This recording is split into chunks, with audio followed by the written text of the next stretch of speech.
Hi, this is Josh Olson. You're watching Trailers from Hell. And the main thing we like to do here at Trailers from Hell is take small, obscure, rare, often unseen films, movies that most of you probably haven't even heard of, and expose you to them and tell you why you ought to see them, or in some cases why you shouldn't see them. It's a labor of love for all of us. There's nothing better than finding some tiny film that you love that no one knows about and sharing it with the world. And I don't know why I'm telling you all this, because it's got nothing to do with the film we're talking about today. Today, we're talking about Jaws.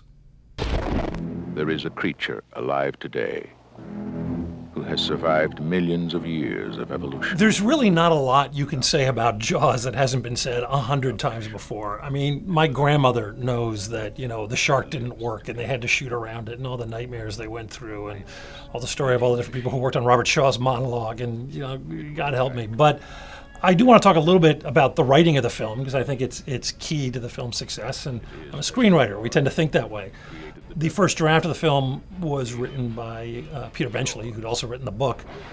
I read the book that summer when everyone was reading Jaws, and it's a good book. It's not the greatest. The film is absolutely superior.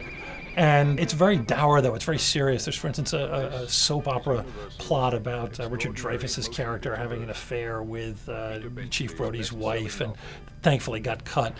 But I think one of the things that made the film was the fact that Spielberg was friends with a TV comedy writer named Carl Gottlieb, who was also an actor. And he had shown the script to Carl, who had some thoughts on it, and he ended up bringing Gottlieb with him to the set of the film while they were shooting on Martha's Vineyard, and he stayed in Spielberg's house.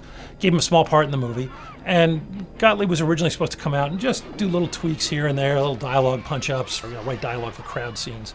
And he ended up doing months and months and months of work on the script, and I think injecting a lot of humor into it. And I think that's one of Jaws' secrets, is its sense of humor.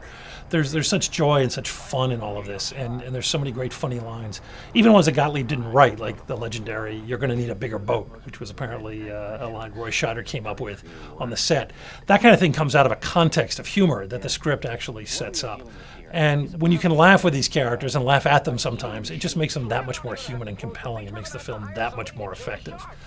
The other thing, this is an interesting thing, and don't hold me to it because this is a very ancient memory, but a long, long time ago, a friend of mine showed me an episode of Gilligan's Island from the early years when it was black and white.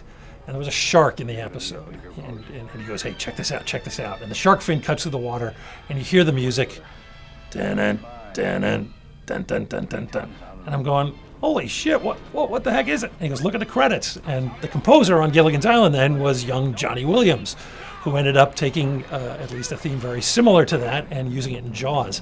I can relate. I think most of us can to some degree. Anyone who's ever written for hire or done music for hire, or even actors can, where you do a piece of work that is so much better than the thing you've been hired to work on. Imagine coming up with a theme to Jaws and then going, oh Christ, I wasted it on Gilligan's Island. So he got the chance to use it again and improve it maybe, and it is now, of course, one of the great themes of all time. Everybody recognizes that music. In fact, everybody gets nervous and wants to make sure they're not in the water when they hear that music. Compare with the reality of Jaws. Roy Scheider, Robert Shaw, Richard Dreyfuss, Jaws. See it before you go swimming.